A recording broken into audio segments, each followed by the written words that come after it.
Irmãos, vamos abrir nossas Bíblias novamente em João, capítulo 4. E vamos ler a partir do verso 15 até o verso 30. João, capítulo 4, verso 15.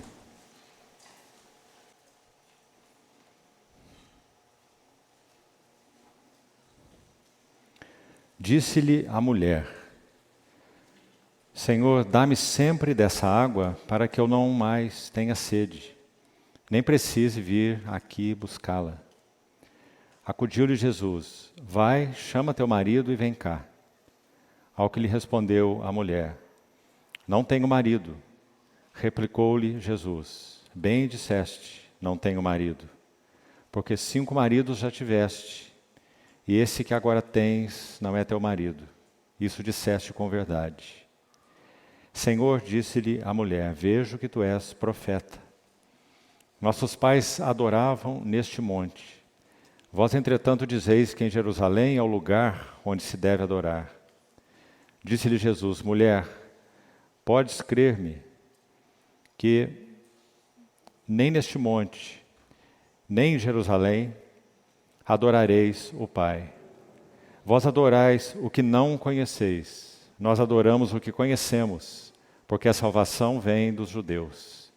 Mas vem a hora, e já chegou, quando os verdadeiros adoradores adorarão o Pai em espírito e em verdade, porque são estes que o Pai procura para seus adoradores.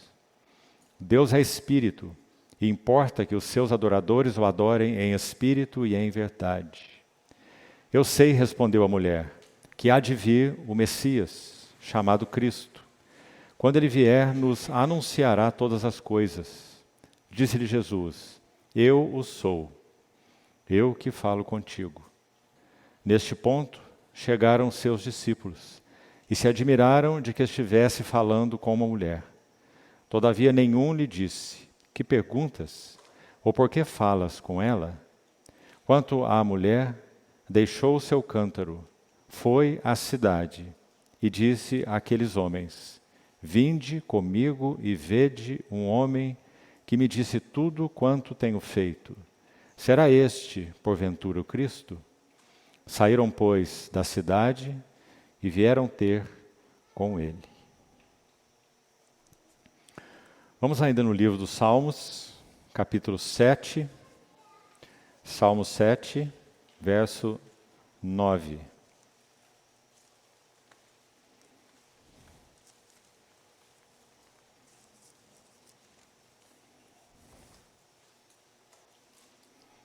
Cesse a malícia dos ímpios, mas estabelece tu o justo, pois sondas a mente e o coração. Pois sondas a mente e o coração. Ainda no Salmo 139, vamos ler alguns versos. A partir do verso 1. Senhor, tu me sondas e me conheces. Sabes quando me assento e quando me levanto. De longe penetras os meus pensamentos. Esquadrinhas o meu andar e o meu deitar e conheces todos os meus caminhos. Verso 7. Para onde me ausentarei do teu espírito? Para onde fugirei da tua face? Vamos fazer um destaque para essa expressão, tua face. Verso 11. Se eu digo, as trevas com efeito me encobrirão, e a luz ao redor de mim se fará noite. Até as próprias trevas não te serão escuras.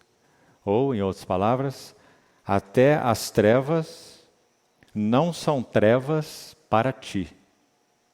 As trevas e a luz são a mesma coisa. Verso 16. Os teus olhos me viram a substância ainda informe, e no teu livro foram escritos todos os meus dias, cada um deles escrito e determinado, quando nenhum deles havia ainda. E finalmente, um verso em Provérbios, capítulo 21, Provérbios 21, verso 2.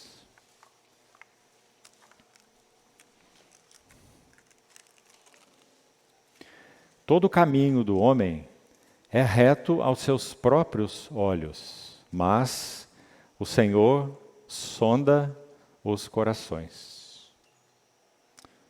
Vamos orar.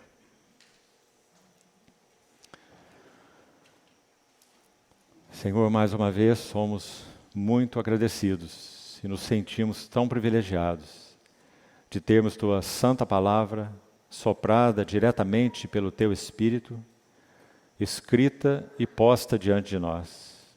Palavra do Deus vivo.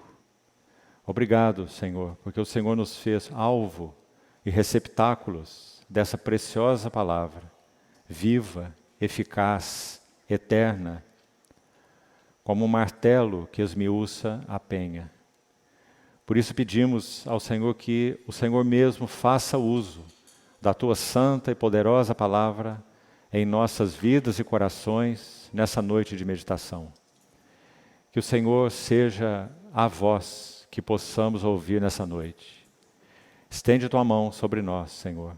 Cobre-nos com Teu precioso sangue e faça desse lugar um tabernáculo de reunião para o Teu nome. Assim nós te pedimos, esperando toda a habilitação do Teu Santo Espírito para o estudo da Tua palavra. No nome precioso do Senhor é que oramos. Amém.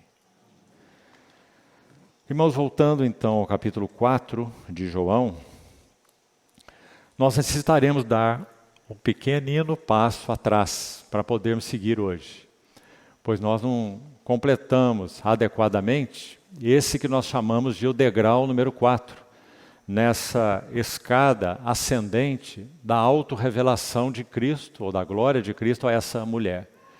Primeiro eu gostaria de chamar a atenção mais uma vez para essa última expressão que citei, a autorrevelação de Cristo, ou da glória de Cristo a essa mulher.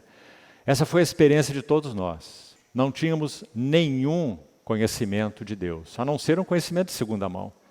Quantos aqui foram criados em lares cristãos, tiveram pais cristãos que, de uma maneira ou de outra, temeram o Senhor?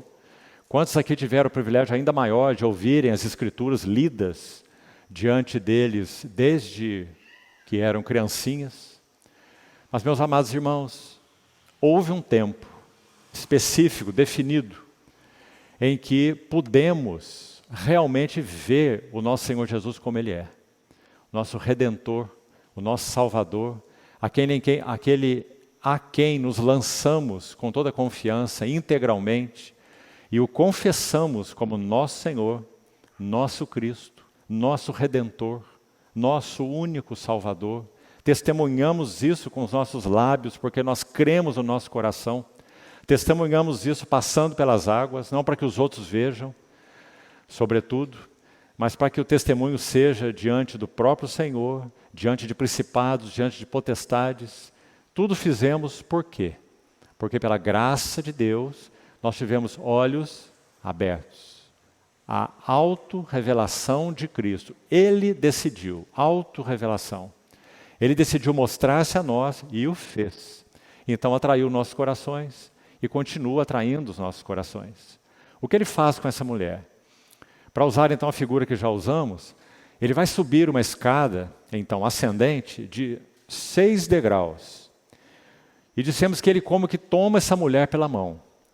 Ela vai, desde o início, colocando as barreiras que ela tem nessa interlocução. Isso também é muito interessante. Você se lembra da primeira palavra do Senhor a ela? A palavra dela ao Senhor? O Senhor disse a ela, dá-me de beber. O que foi que ela disse ao Senhor? Como sendo tu judeu, pedes de beber a mim, que sou uma mulher samaritana? Primeira barreira. Uma barreira, digamos, social, uma barreira cultural, e ela então levanta essa barreira diante do Senhor. O Senhor salta a primeira barreira. E como dissemos, tomando essa mulher pela mão.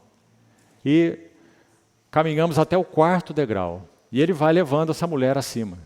Se conheceras o dom de Deus, aquilo que Deus te dá livremente, de graça, e se conhecesses aquele que te pede, dá-me de beber, tu lhe pedirias, e ele te daria água viva. Então, mais uma barreira, veja, uma segunda barreira, a mulher então levanta. Recordemos isso. Ela diz assim: és tu maior que o nosso pai Jacó, que nos deu esse poço, do qual ele bebeu e todos que estavam com ele? Segunda barreira. Então, depois do Senhor não se importar com o fato dela dizer que ele é um homem judeu, falando como uma mulher samaritana, o Senhor saltou essa barreira, levou-a junto com ele, isso é importante, ele está subindo essa escada aí, ela não vê nada ainda, não conhece nada. Então ela já levanta uma segunda barreira quando o Senhor diz que o que Deus tem a dar a ela, o dom de Deus, é livre, gratuito. E então, se ela soubesse disso, e quem é aquele que estava diante dela, ela que faria o pedido, e ele lhe daria água viva. Então, como dissemos, ela levanta uma segunda barreira.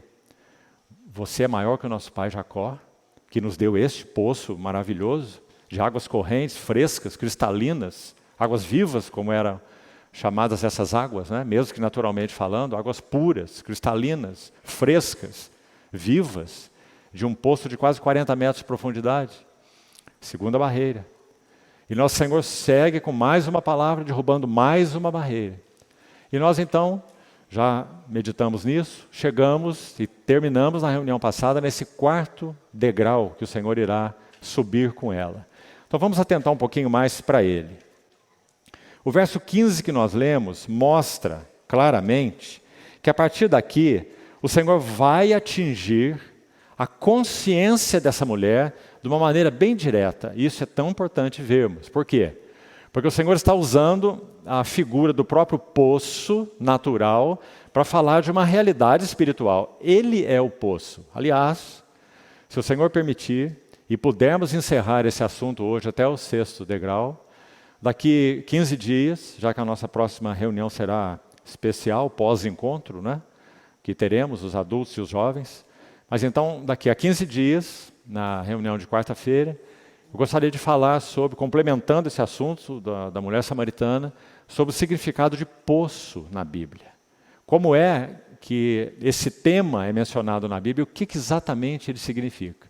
E nós vamos ver que, especialmente no livro de Gênesis, essa figura está carregada de simbologia simplesmente maravilhosa. No livro de Gênesis, poço, o que ele tipifica.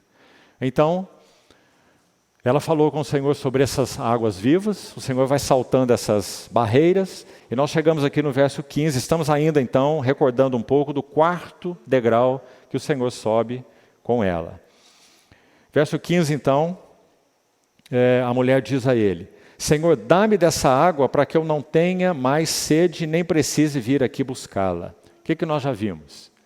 Primeiro, os desejos dessa mulher até aqui são expressos de uma forma muito limitada. Ela tem um desejo mais profundo. Chegaremos lá e veremos claramente aí qual é o desejo mais profundo dessa mulher. Mas ela tem toda uma reticência nessa conversa com o Senhor. Afinal de contas, quem é esse homem? Afinal de contas, o que significa esse assunto de dom de Deus que ele diz que quer me dar? Afinal de contas, o que significam essas águas vivas que ele disse que tem? Não é? Então, essa interlocução, ou esse intercurso, ele está cheio dessas limitações. Então, é isso que ela diz. Eu quero dessa água, parafraseando o verso 15, para que eu não tenha mais sede, agora veja, e nem precise vir aqui buscá-la.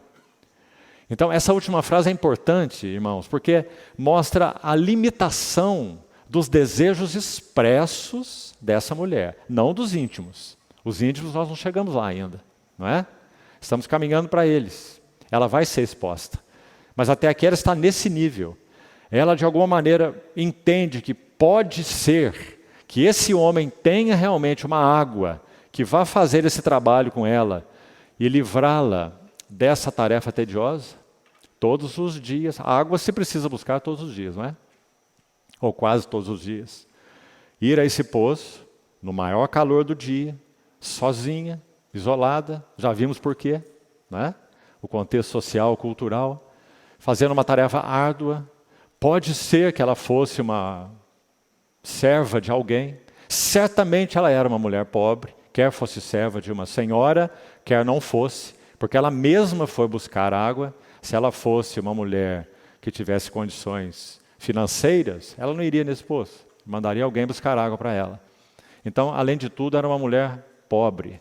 Então ela disse, eu quero essa água, se é que você pode me dar essa água viva, porque eu não tenho mais sede, então eu quero. E eu ficarei livre dessa tarefa horrível. Até aqui ela está, nesse quarto degrau. Nós vimos que ao mesmo tempo que o nosso Senhor Jesus está ao lado dela, já num quarto passo, nós temos só mais 2 aí, para trazer finalmente luz plena ao coração dela. E bendito seja o Senhor, é isso que irá acontecer.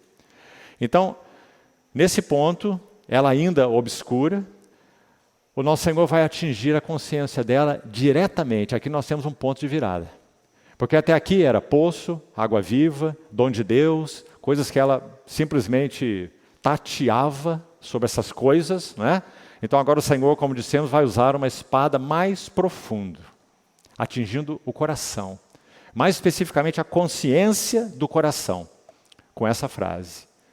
Vai, chama o teu marido e volta aqui, e vem cá. Então agora a questão já não é poço, já não é questão de dom de Deus que ela não compreendeu, já não é questão de água viva que ela também entendeu só no sentido natural, mas agora quando o Senhor menciona isso, meus amados irmãos, vai, chama o teu marido e vem cá. Agora então, em um segundo, um filme passa diante dos olhos interiores dessa mulher. Exatamente o que o Senhor vai dizer depois. Nós podemos imaginar que quando o Senhor diz, vai, chama o teu marido e vem cá, apenas uma suposição, essa mulher se faz cabisbaixa. Por quê? Porque 5 maridos ela já teve. E o que agora ela tem não é o seu marido. Mas o Senhor diz, chama o teu marido. Então, a espada atingiu a consciência do coração. Esse é um ponto de virada muito importante. Como foi conosco? Como foi que nós fomos levados ao Senhor? Quando foi que a espada atingiu nossa consciência?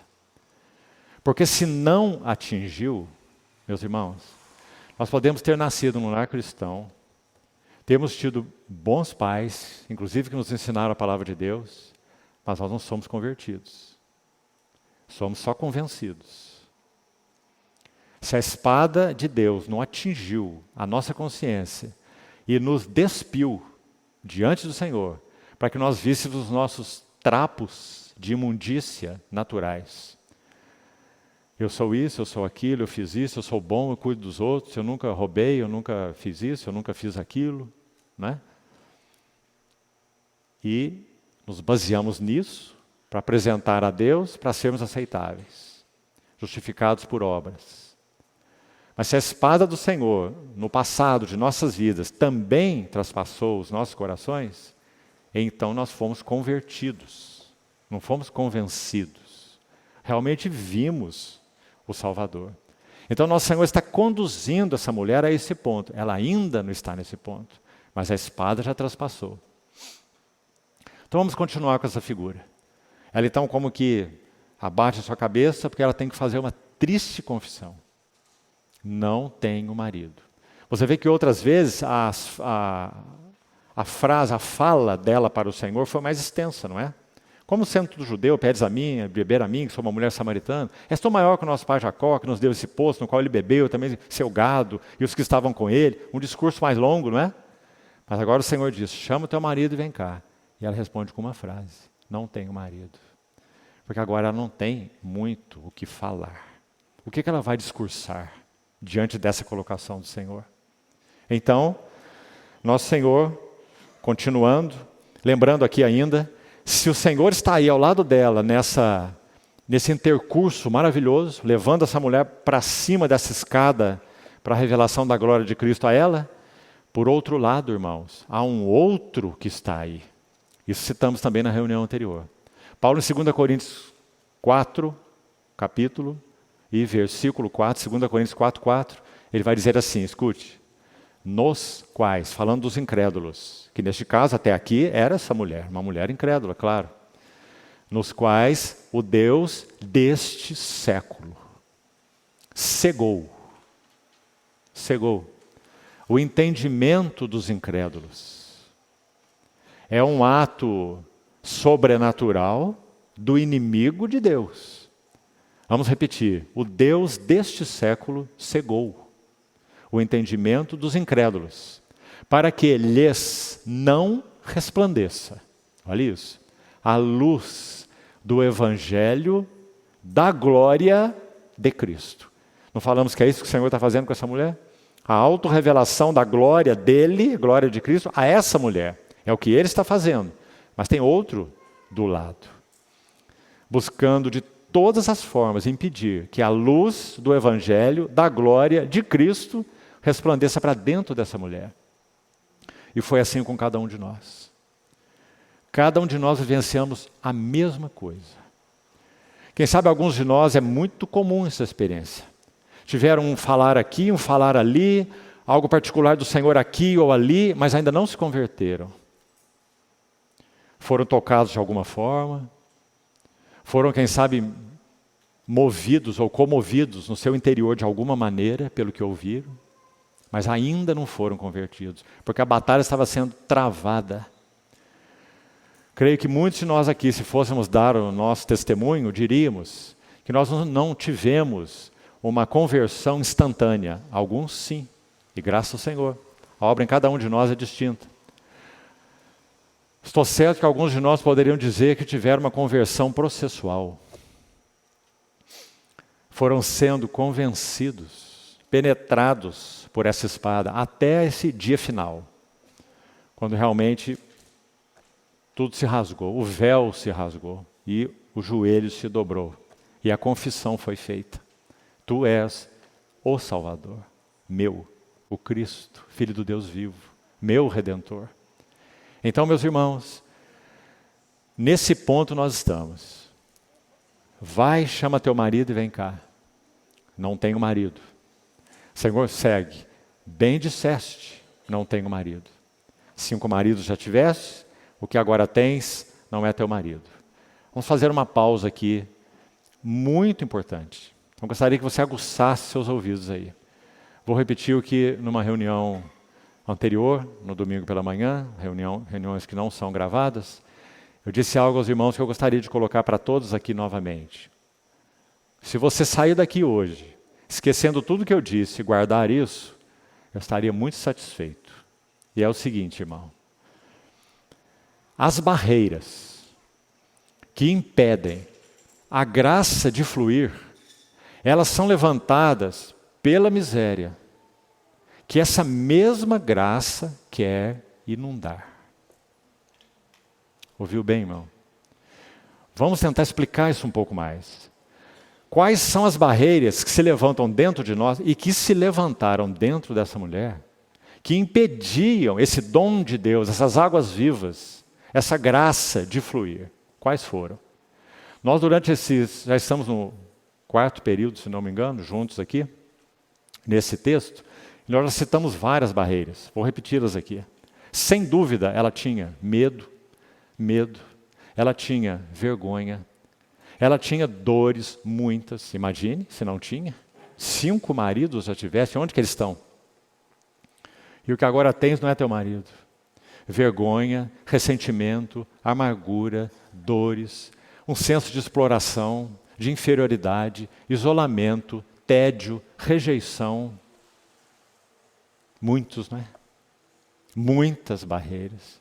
Pois, irmãos, cada uma delas, rejeição, solidão, tédio, vergonha, medo, barreiras, que impedem a graça de fluir. Mas são essas mesmas barreiras que a graça deseja inundar. Que verdade maravilhosa é essa na nossa experiência com o Senhor, você não acha?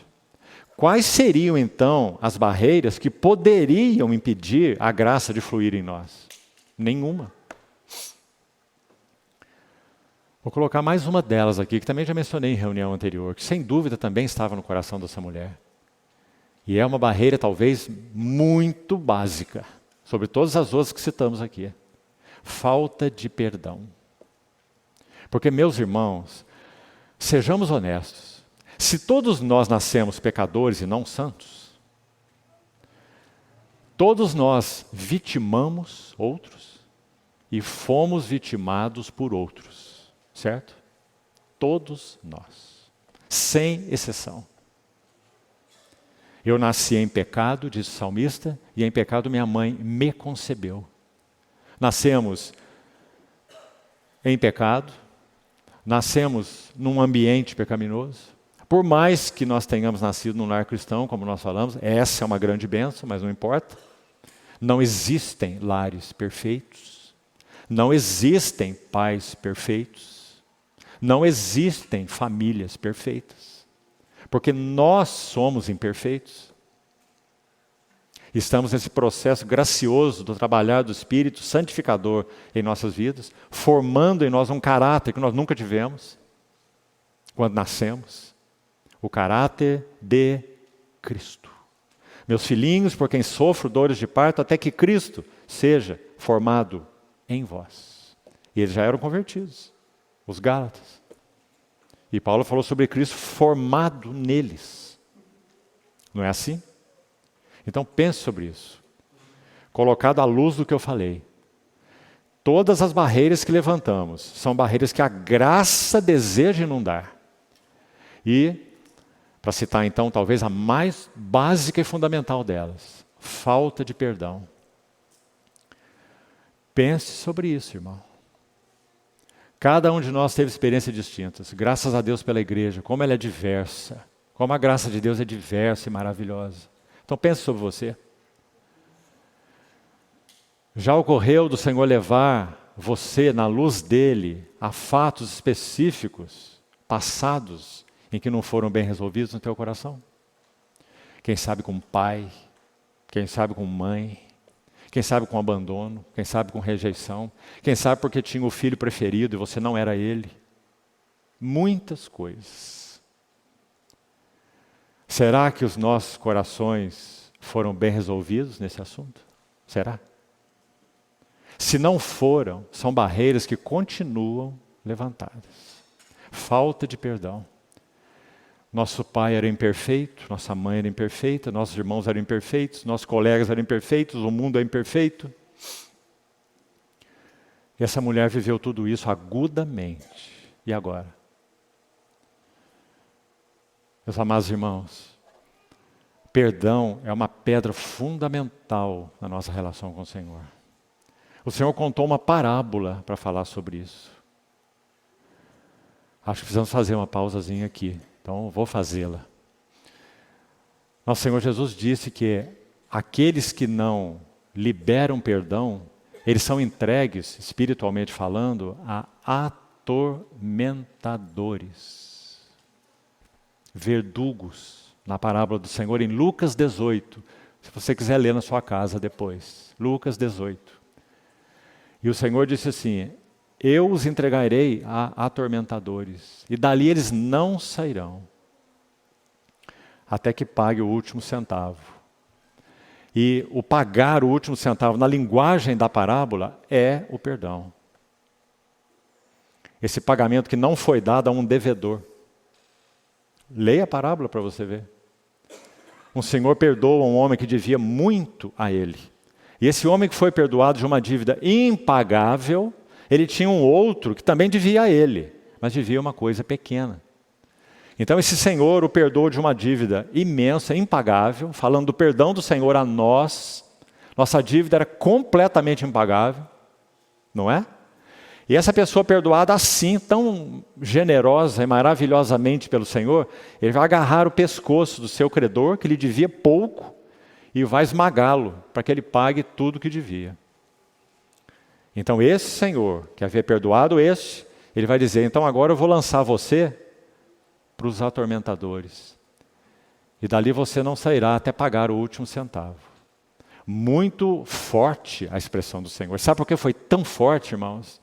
Porque ele não está falando de uma dívida natural, porque ele não está falando de uma dívida espiritual que então, afinal de contas, não pode ser paga. Não, não é essa a ideia da parábola. Ele está falando sobre o significado espiritual do perdão. Você ficará aprisionado até que isso se resolva. Tão importante, meus irmãos. E aí está essa mulher. Sem dúvida. Ela também tem esse pilar básico aí no seu coração, que a retém. Claro que ela tem. Todos tínhamos. Muito mais em termos de experiência, não é? Ela, na sua jornada pessoal, desastrosa, trágica, triste, vergonhosa, cheia de dores, de marcas. Então, é aí que nós estamos. Guarde então para você, irmão.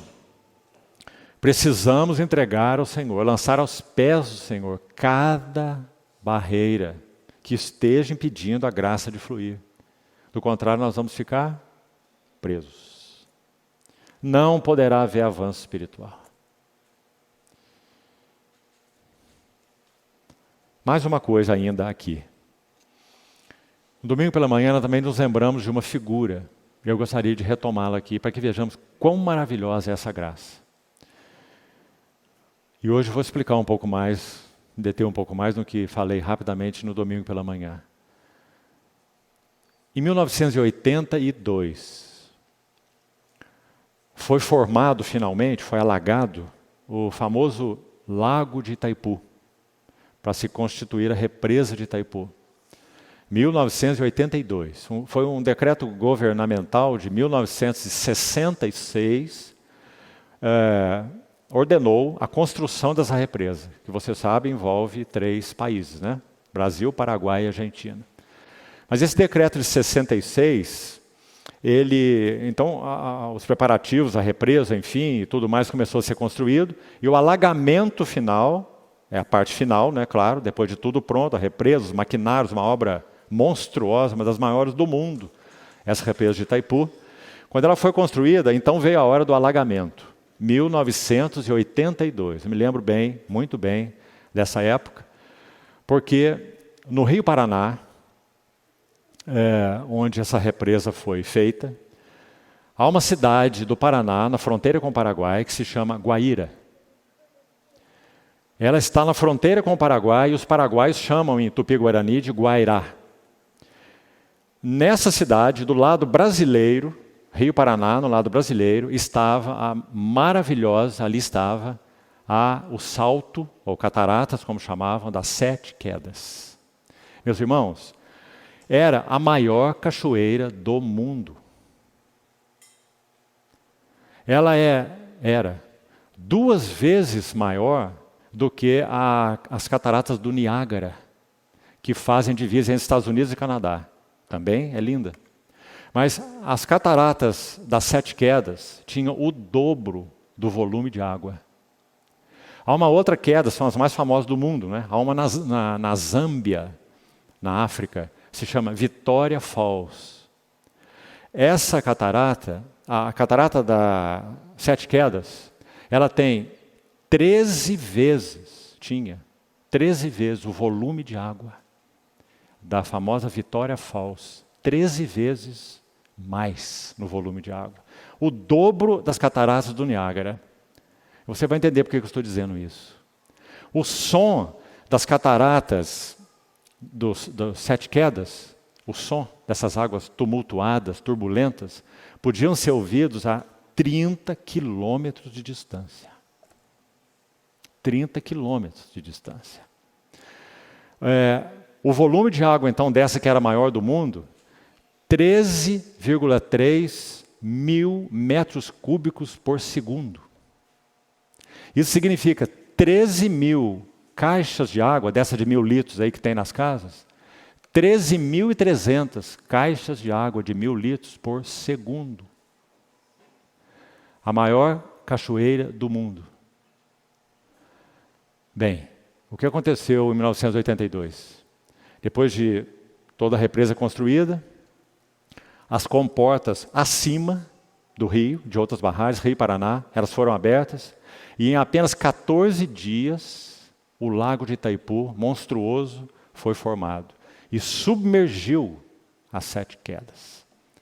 Sabe o que aconteceu nessa época? Carlos Drummond de Andrade, famoso poeta brasileiro, ele escreveu uma linda poesia sobre a aniquilação das 7 quedas. O desastre que isso foi, já que era a maior cachoeira do mundo. Nessa época, Guaíra era a cidade mais visitada do Brasil, mais que o Rio de Janeiro, por causa da catarata das 7 quedas, salto das 7 quedas. Bom, nosso interesse aqui não é a história. O que isso significa? Meus irmãos, essas quedas eram tremendas, ruidosas. Eu estive lá. Ainda hoje não existem cachoeiras no mundo que são visitadas por pontes superiores a ela, pontes pênseis. Só havia no salto das 7 quedas. As pontes passavam por cima, você podia ver elas de cima. Não existe nenhuma cachoeira no mundo ainda hoje em que isso seja verdade. Tudo foi destruído. Então, essas águas turbulentas, tumultuadas, são uma figura muito própria do nosso próprio coração e do coração dessa mulher. Agora, olhe isso. Quando as represas Aquém, no Rio Paraná, foram abertas, todas as comportas, esse lago foi inundado, e para que fosse inundado rapidamente, as 7 quedas maravilhosas ainda estão lá. Elas não foram destruídas. Só que todo esse volume de água suplantou o desafio das 7 quedas, o tumulto, o som barulhento. Nós, por natureza, irmãos, também temos uma voz que pode ser ouvida a 30 quilômetros de distância. Vozes ruidosas, vozes bravas, vozes tumultuadas e que tumultuam. 7 quedas. Muito interessante ser 7, você não acha? 7 na Bíblia é um número da perfeição ligada à terra. Na verdade, eram 19 quedas. Só que elas eram agrupadas em 7 grupos, porque algumas eram assim, faziam como uma escada. Então eram 19 quedas em 7 grupos, por isso era chamado de salto de 7 quedas. Assim é o nosso coração.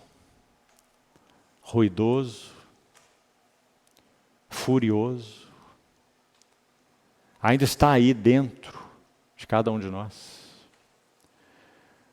Qual é a única alternativa para que essa coisa toda volte a se manifestar? Qual é? João 1,16. Porque todos nós temos recebido da sua plenitude, aquele que é a fonte, o manancial de águas vivas. Todos temos recebido da sua plenitude, graça sobre graça. Para que essas quedas dentro de nós, aqui podemos pensar inclusive em quedas outras, quedas significativas, quedas que nos macularam, quedas que nos marcaram, quedas que nos feriram. Quem sabe ofendendo outros, quem sabe até roubando de outros de alguma maneira, pisando em outros, nos orgulhando diante de outros, extorquindo outros, defraudando outros, inclusive emocionalmente. O que é que você acha? Você nunca experimentou essas coisas? Só a graça, meus irmãos, inundando cada uma dessas quedas, pode fazer com que nós experimentemos o que significa da sua plenitude. Fonte de águas vivas, rio de águas vivas. Da sua plenitude temos recebido graça sobre graça. É assim com cada um de nós. Naquilo que somos em nós mesmos, nós não mudamos. O que é nascido da carne é carne. Aí estão as 7 quedas. É carne. Mas aqui o que é nascido do Espírito é Espírito. Qual é a nossa grande bênção? É que aquilo e aquele que é nascido do Espírito suplanta o que é nascido da carne. Não anula o que é nascido da carne. Se anulasse o que é nascido da carne, Paulo não precisaria dizer assim, a carne milita contra o espírito. Ela estaria anulada, como ela vai militar? A carne milita contra o espírito, mas também o espírito milita contra a carne. Quem é o vencedor? É ele. Porque no mesmo texto de Gálatas 5, Paulo vai dizer, os que são de Cristo, você é de Cristo? Você tem o Espírito Santo? Então os que são de Cristo, crucificaram. O verbo está no passado. Crucificaram a carne com as suas paixões. Olha aí, as 7 quedas aí. Suas paixões e concupiscências. Os que são de Cristo crucificaram. Mas aí Paulo vai dizer, então se vivemos no Espírito, porque antes nós vivíamos na carne, só o que sabemos fazer. Mas agora ele vai dizer, se vivemos no Espírito, andemos também no Espírito. Gálatas capítulo 5. Então, essa é a única porta para o nosso livramento. Por isso João já abre o seu evangelho de maneira maravilhosa, assim, é o evangelho da graça, não é? O evangelho de João, quantas vezes essa palavra é usada aí? O verbo se fez carne, habitou entre nós, ele, a fonte das águas vivas, cheio de graça, primeiro, e de verdade. E na mesma sequência no capítulo 1, e todos nós temos recebido da sua plenitude, graça sobre graça. E agora vem o Senhor conversando com essa mulher destruída, falando com ela sobre graça, dom de Deus, águas vivas, para suplantar tudo aquilo que havia nela, que nós já citamos aqui. Irmãos, se nós estivéssemos apenas interessados no texto e em estudar a Bíblia, nós ficaríamos só com a história. Mas é claro, é tão óbvio, que o Espírito Santo deixou essa história simples aqui, não é? Quanto tempo o Senhor conversou com essa mulher? Talvez ele não tenha conversado com essa mulher nem 30 minutos, meus irmãos. Esse diálogo todo que você lê aqui, não é? No entanto, ele está aqui registrado. Há 2000 anos, praticamente, ele está aqui. Para nos ensinar princípios espirituais. Que nós somos essa mulher. Essa é nossa história. Essas máculas todas, de uma maneira ou de outra, umas mais, outras menos, mas estão dentro de nós. E se elas não estiverem sendo cheias com a graça de Deus, nós estamos paralisados espiritualmente. Não podemos avançar com o Senhor, a não ser que de sua plenitude recebamos graça, mais graça, sobre graça, para que suplante tudo isso que há em nós mesmos. E graças a Deus, por Jesus Cristo, nosso Senhor. Porque foi isso que Ele nos deu. Quem crer em mim, essa não é a nossa realidade? Do seu interior, a coilia, que mencionamos na reunião passada, o ventre, a sede das cobiças, e que promove todos os desastres. Basicamente, toda a ruína que nós promovemos em nossas vidas e na dos outros é fruto de cobiça. Não é? Então nós usamos os outros, queremos que os outros sejam do jeito que nós queremos que seja, isso tem que ser assim, aquilo tem que ser assim, na minha hora, no meu jeito, no meu modo. Não é? Graça. Maravilhosa graça. Então, vamos seguir. Verso 19, depois que o Senhor responde à mulher, quando ela diz, eu não tenho marido, verso 19 segue assim, vamos subindo quase para o 5º degrau. Verso 19, aqui está a frase-chave. Senhor, disse-lhe a mulher, vejo que tu és profeta. Por que essa frase é tão importante? Porque nós vimos que lá no início do texto, ela se referiu ao Senhor, está lá no verso 9. Lhe disse a mulher samaritana, como sendo tu judeu, pedes de beber a mim, que sou mulher samaritana? Ela até ali veio o Senhor apenas como um homem judeu. Né? Então olha aí esse avanço aí. Você vê como esses degraus estão sendo subidos. Agora, depois que o Senhor atinge diretamente o coração dela, a consciência dela, ela não usou mais aquela expressão, né? Ele não é apenas um judeu. Ela diz, eu vejo, para mim está claro, que tu és profeta. Mais um degrau foi subido, mas basta. Quantos irmãos, hoje, ainda hoje, fora do círculo daqueles que realmente pertencem ao Senhor, é claro, não é? Veem a Jesus apenas como profeta. O grande profeta. Alguns ainda dizem o grande profeta. Ah, claro, ele é maior do que Buda, ele é maior do que Maomé, ele é maior do que Gandhi, ele é maior do que todos, ele é o grande profeta. Sabe qual é o resultado disso na vida delas? Nada, nada, nada. E até aqui a mesma coisa na vida da mulher. Nós não somos salvos pelo grande profeta. Nós somos salvos quando o Espírito Santo rasga o nosso véu e nós vemos que ele é o Cristo, o Filho do Deus vivo, o Redentor. E não um iluminado, o maior deles. Mas aqui ela está, até então. Vejo que tu és profeta. Versículo importante. Uma chave nesse texto também. Deixa eu lembrar aqui um cântico que nós cantamos para ver o que está acontecendo com a mulher nessa hora. E por que ela falou, vejo que você é um profeta? Profeta, irmão, é aquele que tem em si a mente de Deus e tem em si revelação de Deus. Claro, tanto os profetas do Velho Testamento quanto do Novo Testamento, senão não é um profeta, não é? Então quando ela diz, vejo que tu és profeta, o que ela constatou? Ele não sabia nada da vida dela. Como que ele pode dizer que ela teve 5 maridos? E que agora tem um 6º que não é marido dela? Não é? Nós cantamos um canto que diz assim, olha, que parece que reflete muito bem o que está acontecendo aqui nesse verso 19. Diz assim, teus olhos revelam, profeta, teus olhos revelam que eu nada posso esconder. Não foi a experiência dela. O Senhor não teve informação sobre a vida dela de ninguém.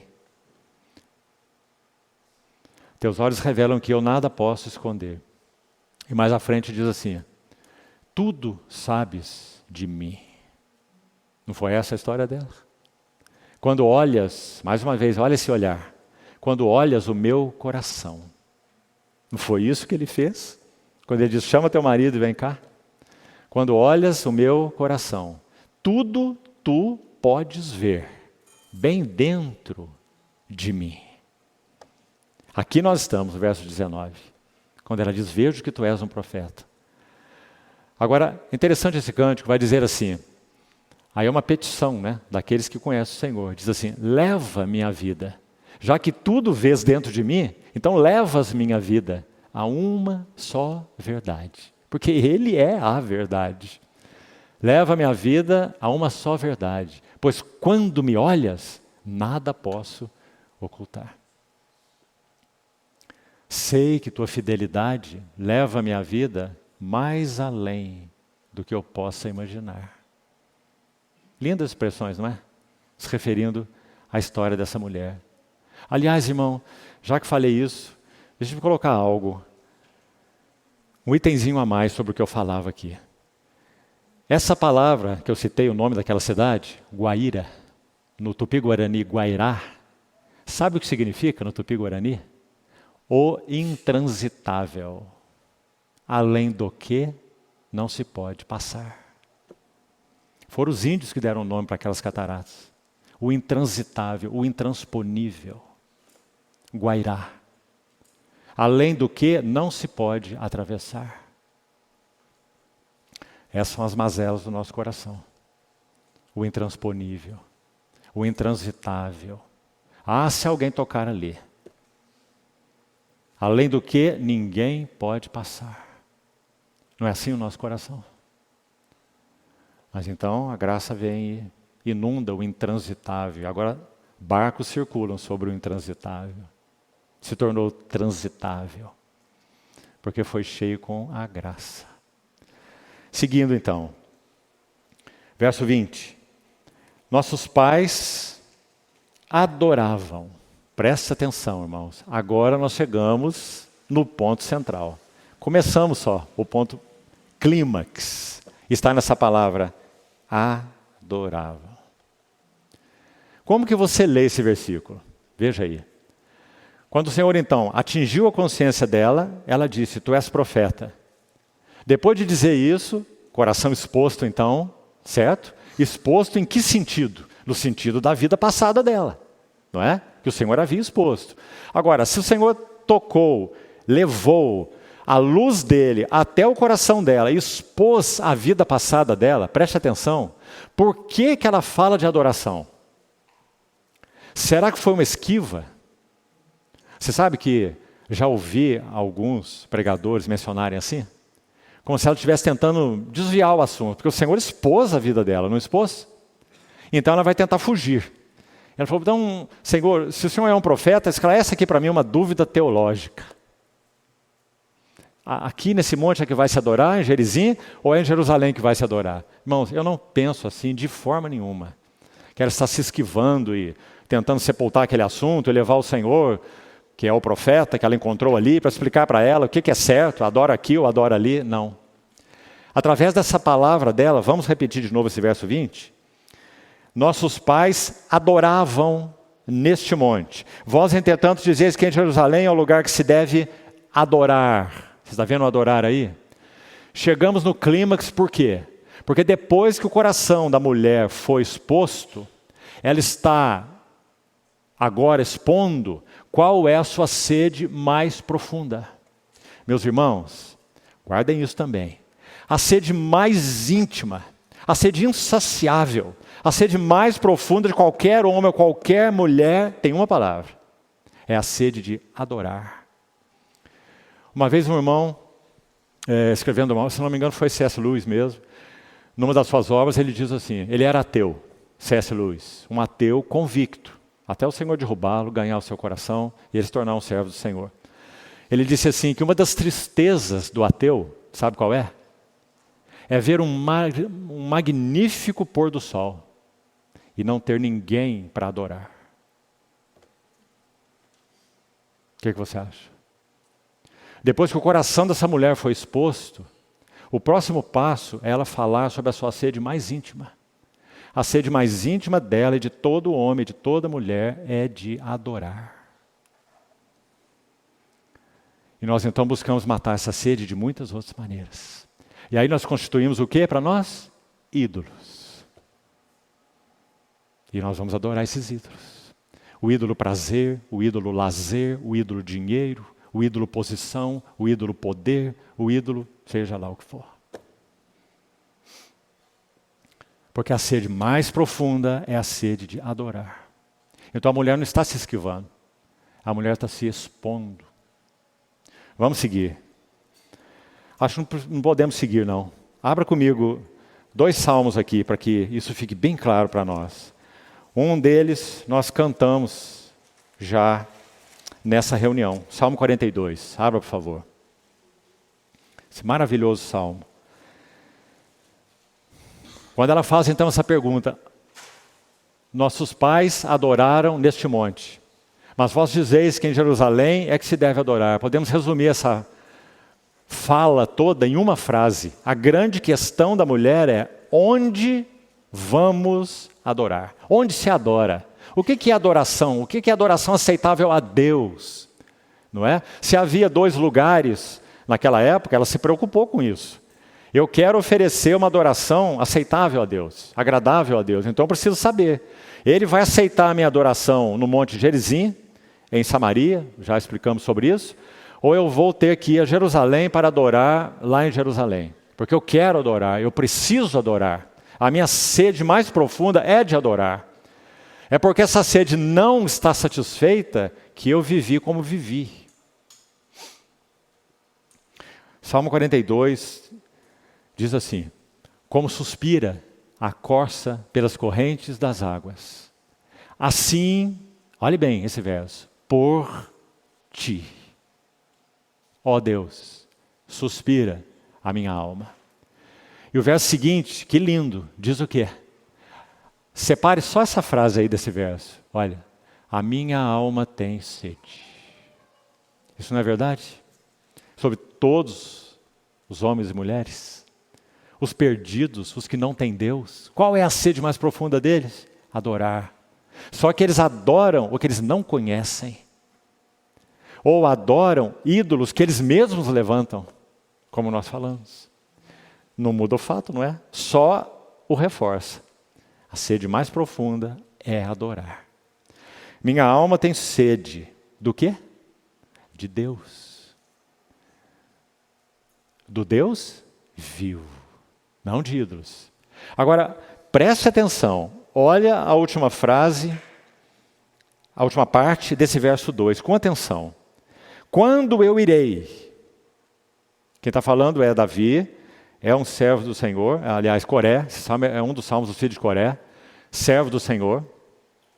Ele está dizendo assim, quando eu irei e me verei perante, destaque essa expressão, a face de Deus. Por favor, irmão, me acompanhe aqui.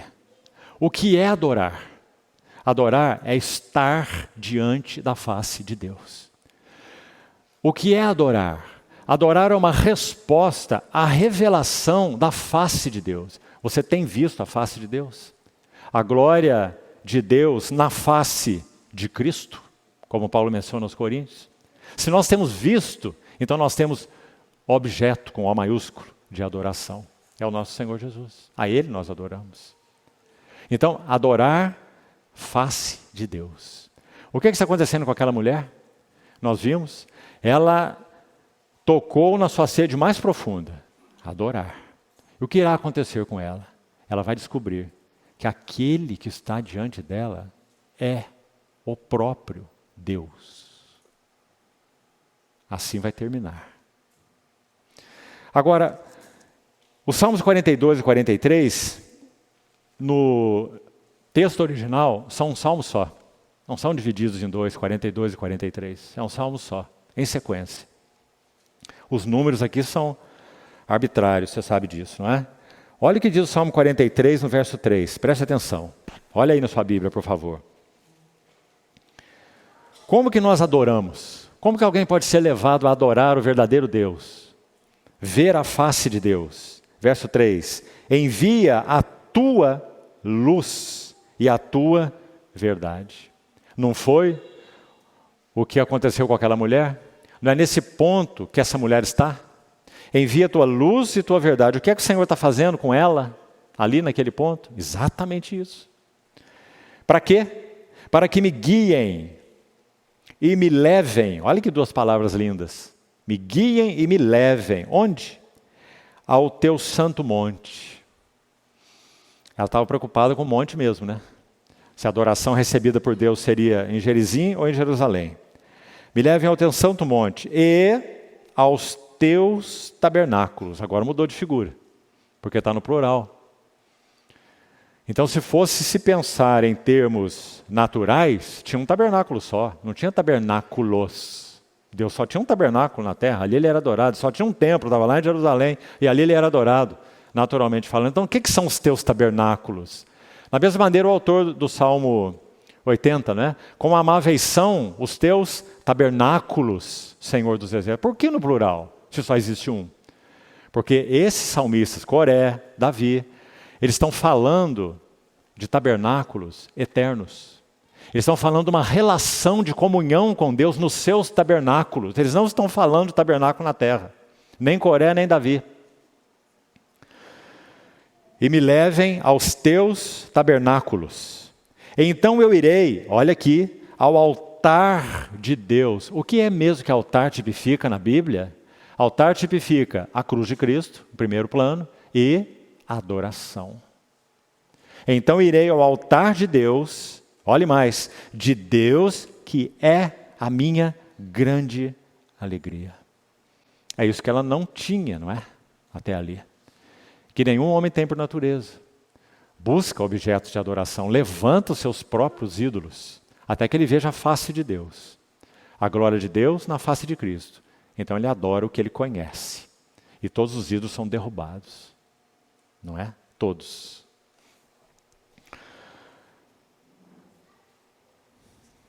Vamos voltar ao livro de João, o Evangelho de João, e vamos concluindo. Por hoje. O que nós vimos então nessa mulher, nesse ponto aqui? Que ela expressou a sua sede mais profunda. Sede de adorar. Agora, vamos à resposta do Senhor. E vamos conseguir encerrar assim ainda hoje. Olha lá. Verso 21. Disse-lhe Jesus. E aqui nós estamos no 5º degrau. Penúltimo. Mais uma palavra de Jesus. Disse-lhe Jesus: mulher, podes crer-me que a hora vem, quando nem neste monte, o monte Gerizim em Samaria, e essa expressão fortíssima, nem em Jerusalém. Muito forte expressão. Porque lá estão os judeus buscando reconstruir o templo em Jerusalém. Aquele templo acabou no sentido da adoração verdadeira e espiritual. Não tem nada a ver com adoração a Deus. É o templo dos judeus. Não é o templo da adoração a Deus e nem o templo da igreja. Então, nem em Jerusalém adorareis o Pai. Vós adorais o que não conheceis. Porque os samaritanos estavam todos mestiços, eles temiam o Senhor e tinham outros deuses, uma mistura tremenda, não tinha nenhuma realidade de adoração. Então ele diz: vós adorais o que não conheceis. Nós adoramos o que conhecemos porque a salvação vem dos judeus. Mas, verso 23, vem a hora, vamos contrastar ou completar com o verso 21, que disse assim: a hora vem, está vendo lá? Mulher, podes crer-me, a hora vem. E aqui ele repete: vem a hora, e acrescenta: já chegou. Esse já chegou muito importante. Que hora é essa que ele está dizendo para a mulher que já chegou? Dois aspectos, irmãos. Precisamos aí de todo o Novo Testamento para interpretar bem essa frase do já chegou. Primeiro, essa hora já chegou nele. Ele está dizendo: eu sou essa hora de Deus. Ninguém poderá adorar a Deus que não seja por mim. Quem adora a mim, adora a Deus. É o que ele está falando. Porque eu e meu Pai somos um. Quem me vê a mim, vê o meu Pai. Primeira coisa importante. Por isso a hora já chegou. A hora da verdadeira adoração estava em pé, na frente daquela mulher. Só que precisamos dar um passo mais. Enquanto essa hora de Deus, onde a verdadeira adoração e o único lugar, vamos pôr entre aspas, porque esse lugar é uma pessoa, é o nosso Senhor, o único lugar onde a verdadeira adoração pode ser oferecida é nele. Nós só podemos adorar nele. Nós não podemos adorar com música, com cântico, com reunião, sei lá com o que for, que queiramos fazer ou falar, com palavras, com orações, fora dele. Nós só podemos adorar nele. Do contrário, não adoramos a Deus. Tão simples, mas tão importante. Quando nós nos reunimos nele. Quando nós adoramos nele. Quando nós falamos sua palavra, nós falamos nele, porque falar sua palavra também é adorar. Vem a hora e já chegou. Primeiro aspecto. Segundo, complementar.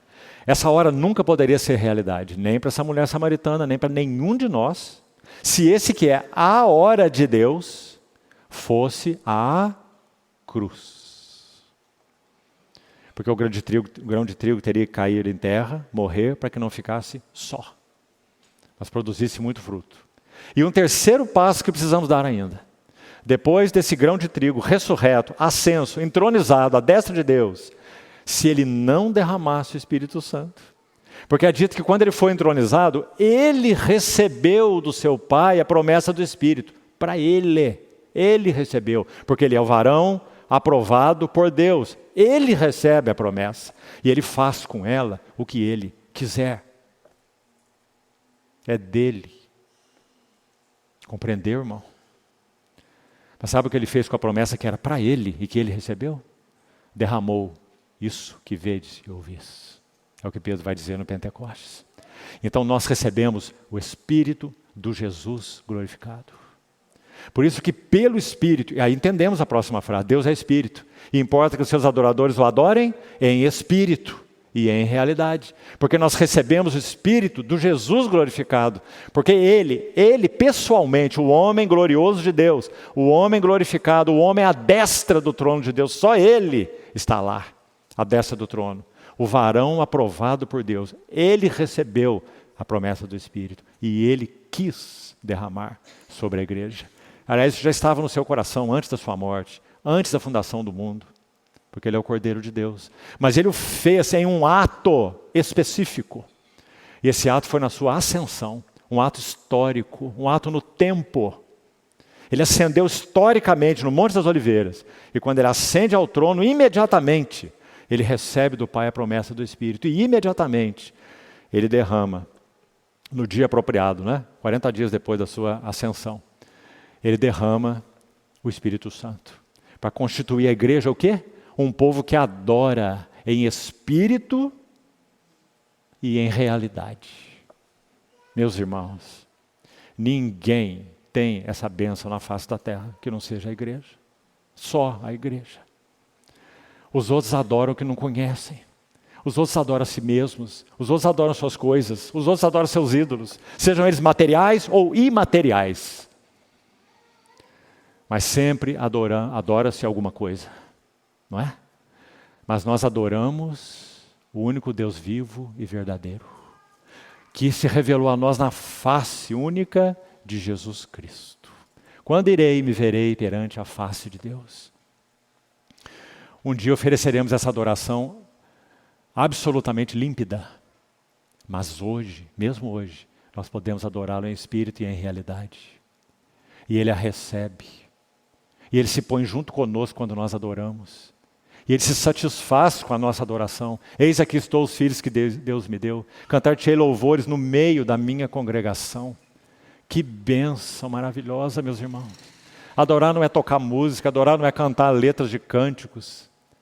Essas coisas são parte do assunto. Mas adorar é uma questão do Espírito Santo se movendo dentro de nós, mostrando mais de Cristo e nós respondendo a essa visão renovada de Cristo que temos tido. Adorando, adorando, adorando. Como é que a Bíblia termina? Como é o livro do Apocalipse? Hoste de anjos, hoste de redimidos, arcanjos, 4 seres viventes, 24 anciãos, toda a criação em volta de um único trono. Digno é o Cordeiro, que foi morto de receber poder, honra, glória, louvor. Os verdadeiros adoradores adorarão o Pai. É uma promessa, é um fato. Ele cumpriu isso no Pentecostes. Eles adorarão o Pai em espírito, porque eu vou derramar o meu espírito sobre eles. Então eles adorarão em espírito, eles adorarão em realidade. A hora vem, já chegou. Que coisa maravilhosa. Meus irmãos, vamos dar um último passo para terminarmos. Teríamos mais coisas para dizer aqui, mas quero encerrar hoje. Depois o Senhor fala sobre isso, já adiantamos aqui até o verso 24, não é? Deus é espírito, impõe que seus adoradores o adorem em espírito e em verdade. Olha o que acontece. A mulher, nós estamos então aí em intercurso, né? A mulher e o Senhor. Mais um passo, 5º degrau já foi subido. Então a mulher diz assim: eu sei, verso 25, respondeu a mulher, que há de vir o Messias. Que interessante ela falar sobre isso. Ela não sabe ainda que ele é o Messias. Não é? Não sabe. Mas ela diz, eu sei que há de vir o Messias. Porque lá na origem, os samaritanos, antes dessa corrupção que citamos, citada em 2 Reis 17, eles eram só povo. Todos eles eram povo de Deus. Né? Então ela diz, eu sei que há de vir o Messias, chamado o Cristo. Quando ele vier, ele nos anunciará todas as coisas. O anunciará que é importante, irmão. Parece que o conhecimento ou a expectativa que a mulher tinha sobre o Cristo era melhor do que a dos judeus. Porque os judeus tinham qual expectativa sobre o Cristo? Você se lembra? Que o Cristo fosse para eles o libertador. Isso, e ponto final. Libertador do jugo romano. E voltar a colocar Israel na sua posição de glória na terra. Só isso, não é? Por isso que eles rejeitaram o Senhor Jesus. Isso é um Messias fraco. E quando ele foi posto na cruz, de jeito nenhum ele é um Messias. Maldito todo aquele que é pendurado no madeiro. Não é? Então a expectativa da mulher era melhor do que a dos judeus. Os judeus esperavam um libertador. Ela esperava o quê? Qual foi a palavra que ela usou? Por que ela não disse, quando vier o Messias chamado Cristo, ele nos libertará, ele nos restaurará? Por que ela não disse isso? Por que ela diz anunciará? Porque ela entendia que o Cristo iria ensinar a eles qual era o caminho do Deus vivo, da verdadeira adoração. Coisa que os judeus esperavam, né? Eles sabiam muito bem qual que era o caminho, eles eram os mestres da lei. Não é? Escribas, fariseus, doutores. Eles queriam um libertador nacional, político. Compreende, irmão? Ele nos ensinará, anunciará todas as coisas. E agora terminamos no verso 26. o último degrau, o clímax. Se pensarmos na figura da escada, nosso Senhor estaria de mãos dadas com essa mulher. Já subiram 5 degraus. No 5º degrau já falou sobre o Messias, mas ela não o viu ainda. Eu sei quando ele vier, o Senhor é um profeta. O Senhor já está me ajudando a entender o que é verdadeira adoração. Eu estou mesmo nessa expectativa, eu preciso adorar. Essa é a minha sede mais íntima. Então, ela disse, eu sei que quando vier o Messias, chamado Cristo, ele vai nos ensinar o caminho. Ele nos anunciará todas as coisas. E então, irmão, mais um degrau último o Senhor sobe. E que declaração maravilhosa. Ele vai dizer, eu sou. Você sabe que muitas vezes João destaca essa palavra no seu evangelho, não é? Eu sou a porta. Eu sou o caminho, a verdade e a vida. Eu sou a ressurreição e a vida. Eu sou o pão da vida. Não é? Agora aqui, não tem eu sou com complemento nenhum. Tem só o eu sou. Ego eimi no grego. Sabe o que significa esse ego eimi? Eu sou o que eu sou. Êxodo 3, sarça ardente. Quando o Senhor diz para ela, eu sou. Esse som no ouvido dela. Todo judeu ou samaritano, já que nós estamos falando de 1500 anos antes de Cristo, estamos falando de Moisés. Todos eles sabiam muito bem quem foi que disse, eu sou. Então, quando ela falou sobre o Messias, ainda sem conhecê-lo, ele diante dela, ele diz, eu sou. Eu que falo contigo. O que acontece? O véu se rasga. E agora essa mulher recebeu o Senhor Jesus. Creu no Senhor Jesus. Outra frase linda no término aí. Precisamos concluir. Deixou o seu cântaro. Ah, esse cântaro, irmão. Esse cântaro era a figura das dores dela, das aflições dela, da vida dura, difícil dela. Esse cântaro representa muita coisa. A pobreza dela, a miséria dela. Por que o Espírito Santo quis deixar essa expressão? Isso é importante. Era só um vaso de água. Por que é importante deixar registrado? Porque esse cântaro fala do que a mulher era, a vida dela. Só que ela deixa o cântaro junto da fonte. Deixou o seu cântaro junto da fonte. E voltou para a cidade. Seu cântaro tipifica sua própria vida. Ela era um cântaro vazio. Agora ela deixa o seu cântaro junto à fonte. E vai com o seu cântaro, ela mesma, cheio, para dentro de Samaria. Anunciar para aqueles homens e mulheres que ela conheceu o Cristo. Lembrando que a palavra Cristo significa o, não é um, é o ungido.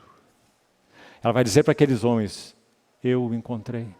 Na verdade, ele me encontrou.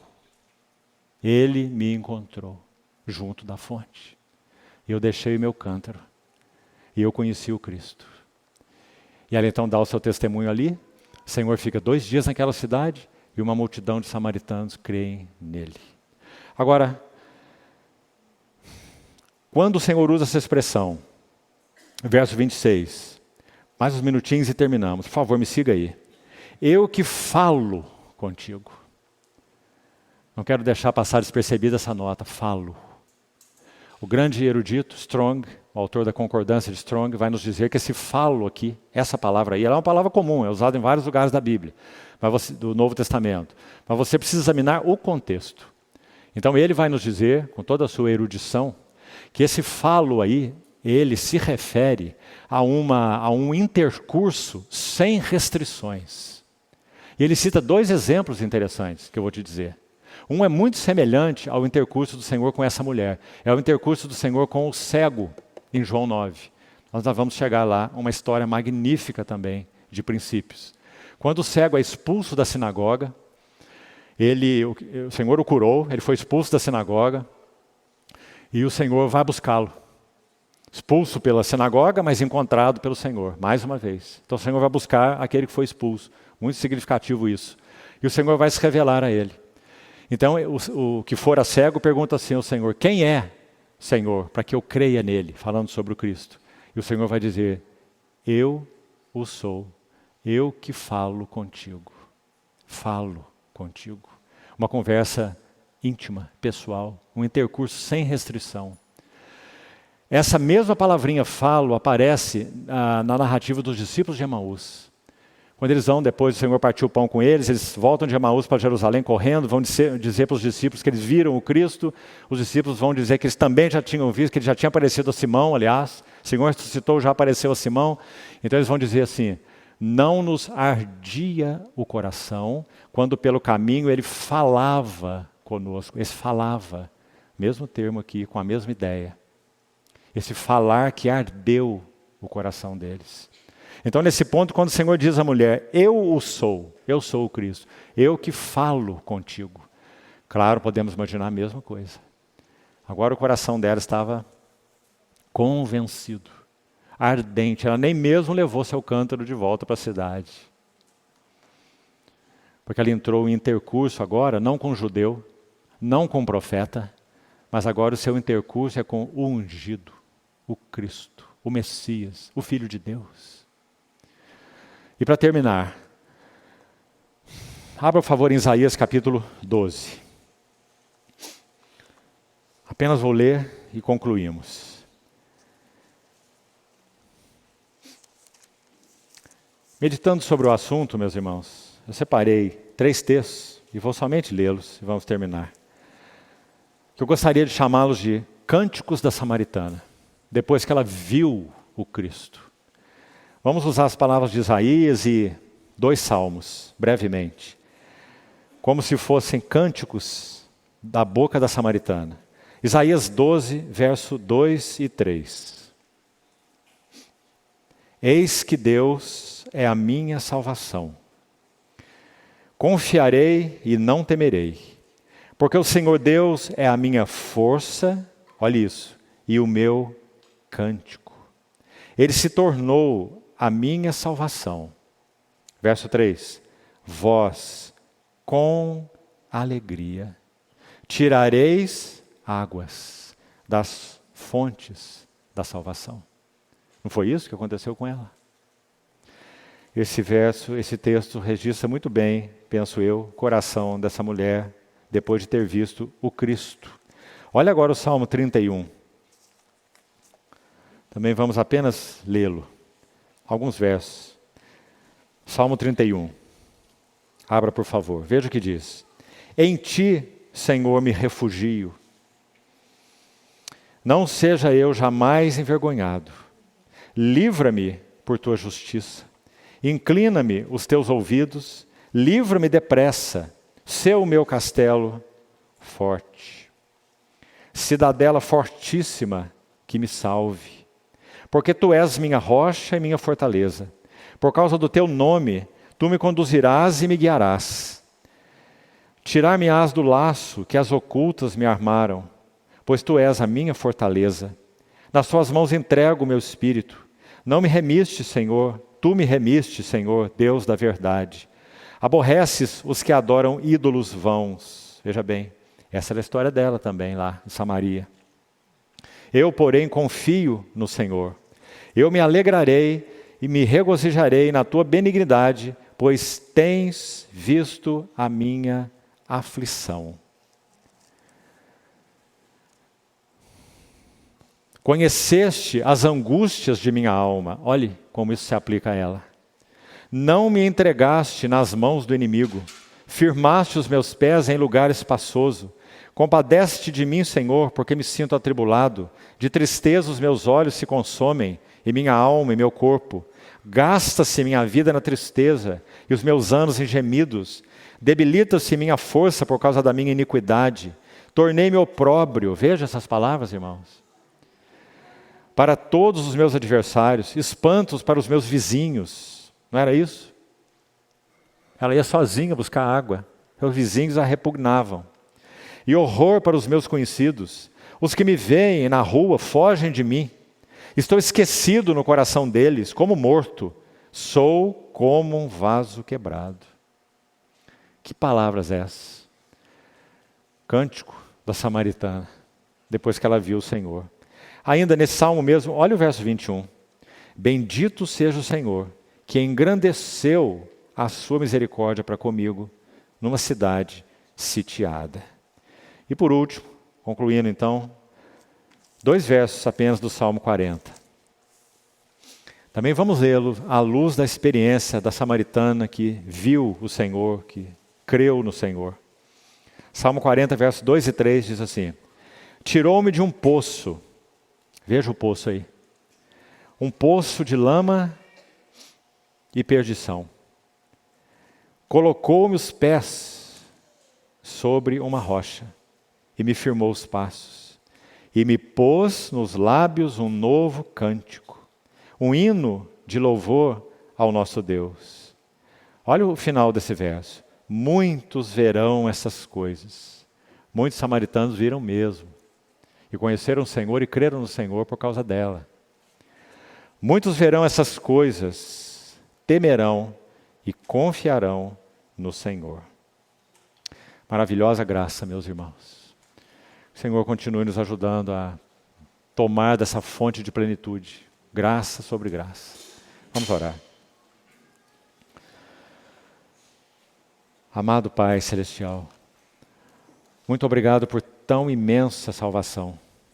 Obrigado porque o Senhor nos buscou e nos achou onde estávamos.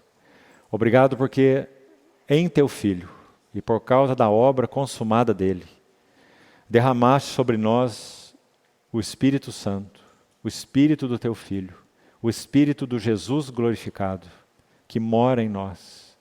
Obrigado porque vimos a Tua face e adoramos o que temos conhecido.